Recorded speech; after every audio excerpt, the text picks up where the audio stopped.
Hello students, welcome to my channel Hindi Elective. আজি আমি class 9ৰ চৰবেটি নামৰ কবিতাটো অসমীয়াত আলোচনা কৰিম। Chapter number 15, chapter number 14, not 15। আজি কি নহওক, চলতে চলো सूरज के संग संग चलते चलो। অৰ্থাৎ আমাক আগবাঢ়ি যাবলৈ কৈছে सूरज के संग, সূৰ্যৰ লগত, সূৰ্যৰ ৰশ্মিৰ লগত আমি কি কৰিব লাগে, সদায় আগবাঢ়ি গৈ থাকিব লাগে। সূৰ্য সদায় যেনেকৈ নিজা কাম কৰে, প্ৰত্যেক পুৱাই জাগ্ৰত হয় আমাৰ বাবে। তো আমি এটা প্ৰত্যেক পুৱাই নতুন চিন্তাধাৰা, নতুন প্লেনিং লৈ হাতত, পৰিকল্পনা লৈ জীৱনত আগবাঢ়ি থাকিব লাগে। আমি কেতিয়াও থমকি ৰৈ যাব নালাগে। तम के जो बंदी थे सूरज ने मुक्त किया। तम माने अंधकार, अंधकार जी बंदी হৈছিলে সূৰ্যৰ ৰশ্মিয়ে তাক মুক্ত কৰিলে। किरणों से गगन पहुंचा, আৰু কিৰণেৰে, সূৰ্যৰ কিৰণে গগন পৌঁছা, গগনৰ মহাইলা অৰ্থাৎ পুঞ্জিত কৰি তুলিলে। ধৰতীক ৰং দিয়ে, আৰু এফালেতো কিৰণে গগন প্ৰসাদক গগন মুকলি কৰি তুলিলে, অৰ্থাৎ আকাশখন মুকলি কৰি তুলিলে, লগতে ধৰতী অৰ্থাৎ সূৰ্যক ৰং দিলে। সূৰ্য পোহৰ পৰিলে আচল আমাৰ পৃথিৱীৰ সৌন্দৰ্য বা পৃথিৱীৰ যিটো আকাৰ আকৃতি বা কেনেকুৱা কি আছে কি নাই তাৰ ৰংবোৰ আমি দেখিবলৈ পাম, নহলে সকলো অন্ধকাৰ। তো সূৰ্যৰ ৰশ্মি ওলোৱাৰ লগে লগে আকাশখনো চাফা হৈ উঠিলে আৰু পৃথিৱীখনো ৰঙীন হৈ পৰিল। सूरज को विजय मिली ऋतुओं की, रात हुई कह दो इन तारों से संध्या के संग संग चलते चलो। सूरज को विजय मिली, सूरज জিকিলে, সূৰ্য জিকিলে বুলি কৈছে। বিজয় মিলি ঋতুও কি, ঋতুৰ ওপৰত বিজয় প্ৰাপ্ত কৰিলে, অৰ্থাৎ সূৰ্যৰ গতিবিধিৰ ওপৰতে ঋতু সৃষ্টি হয়। যি 6টা ঋতু আছে, সূৰ্যৰ গতিৰ লগতে ঋতুৰ বিভিন্ন ঋতুৰ সালসলনি হোৱা দেখা যায়। रात हुई कह दो इन तारों से संध्या के संग संग चलते चलो। যে অন্ধকাৰ হ'ল, ৰাতি হৈ গ'ল এতিয়া, আৰু এই তৰাবোৰক কৈ দিয়া যে চন্দ্ৰৰ লগে লগে আগবাঢ়িবৰ হ'ল বা আগবাঢ়ি যোৱা।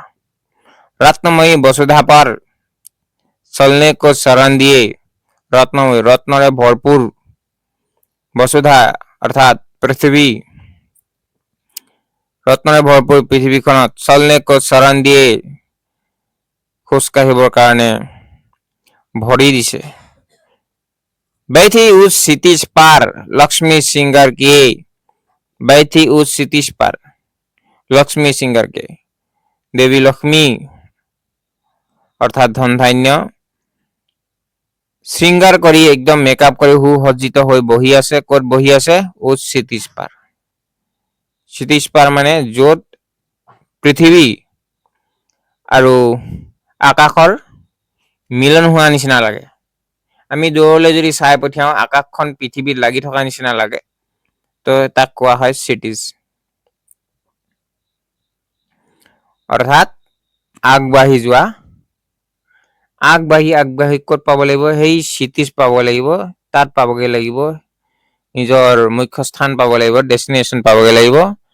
তাত আমাৰ সফলতা আমাৰ বাবে ৰৈ আছে, এনেকৈ কৈছে। আমি যি বিচাৰিছো সি ৰৈ আছে, আমাৰ বাবে অপেক্ষা কৰি আছে, মাত্ৰ আমি নিৰ্বিঘ্নে সদায় নিৰবিচ্ছিন্নভাৱে আমি আগবাঢ়ি যাব লাগে, তেতিয়াহে আমি সেই লক্ষ্য স্থানত উপনীত হ'ম। आज तुम्हें मुक्ति मिली कौन तुम्हें दास कहे। আজি তুমি মুক্তি পালা, স্বাধীন হলা, তোমাক কোনে দাস বুলি কব। स्वामी तुम ऋतुओं के संगवता के संग संग चलते चलो। स्वामी বুলি কৈছে, গৰাকী মানে, আৰু ঋতুৰ সংগে সংগে আগবাঢ়ি যোৱা। नदियों ने चलकर ही सागर का रूप लिया नदीये गतिमान হৈ পিনি सागर पालेगৈ सागৰৰ रूप पाले मेघों ने चलकर ही धरती को गर्भ दिया আৰু মেঘনে অৰ্থাৎ ডাৱৰে গতিমান অৱস্থাত ডাৱৰ গতিশীল ডাৱৰ এক জায়গাত ৰৈ নাথাকে গতিশীল অৱস্থাত থাকে ধৰती को गर्भ दिया অৰ্থাৎ মেঘ চলাচল হল বৰষুণৰ সৃষ্টি হল বৰষুণ পৰি পৃথিৱীত নতুন নতুন উদ্ভিদ কি হল অংকুৰিত হ'ব ধৰিলে এখানে गर्भ दिया বুলি কৈছে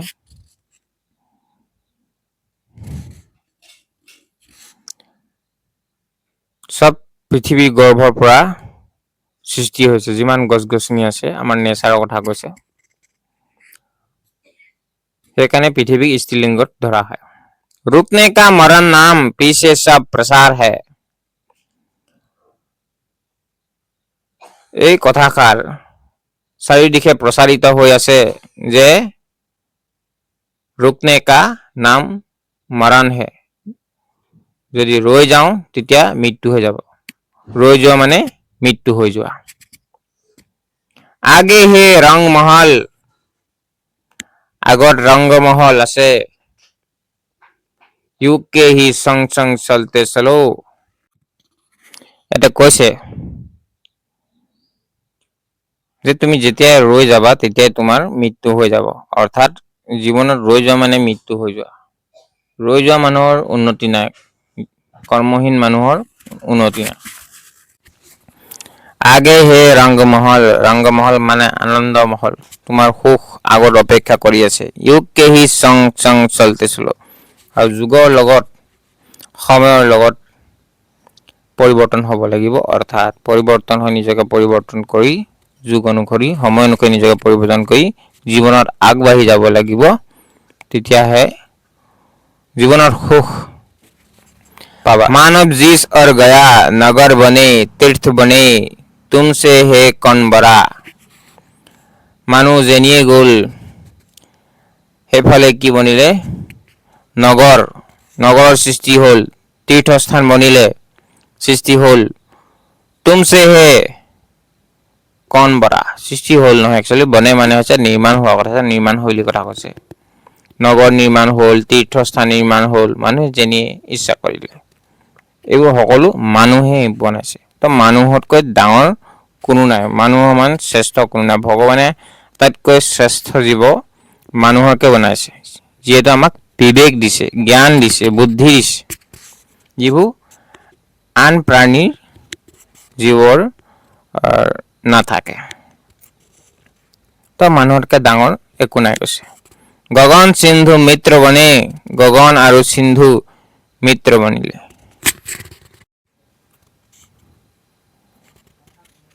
গগন মানে হৈছে আকাশ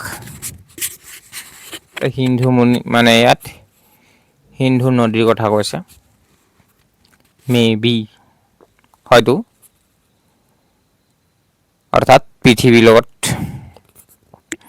ভূমিকা ভোগ সুখ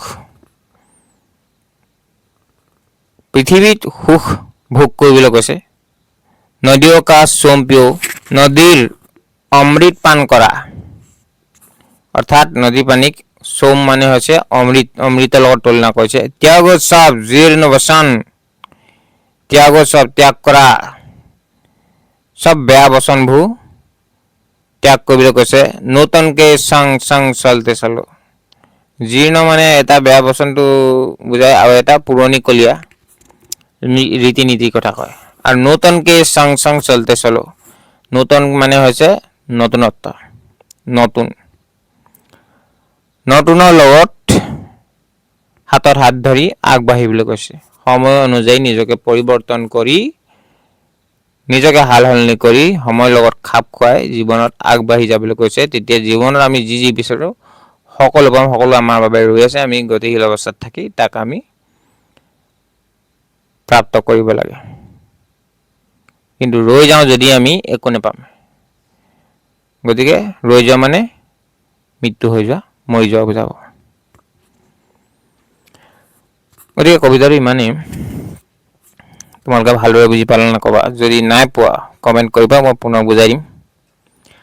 চেনেলটো যিহেতু নতুন, আগৰটো মোৰ কিবা কাৰণত ব্লক হৈ গ'ল, তো তোমালোকে চেনেলটো ছাবস্ক্ৰাইব কৰি ল'বা, নটিফিকেশ্যন বেলটো অন কৰি ল'বা, যাতে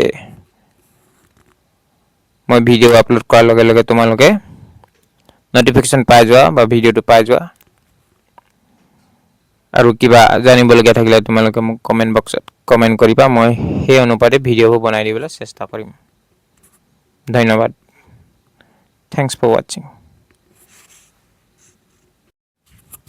আৰু এটা কথা, চৰাইবেটি এই কবিতাটোৰ প্ৰশ্ন উত্তৰ মই ইতিমধ্যে আপলোড কৰা আছে চেনেলত। তোমালোকে ইয়াৰ প্ৰশ্ন উত্তৰবোৰ তাৰপৰা গৈ পিনি চাই লিখিব পাৰিবা, আৰু সেইসমূহ ভালকৈ প্ৰেক্টিছ কৰিবা যাতে পৰীক্ষাত ভালদৰে লিখিব পাৰা।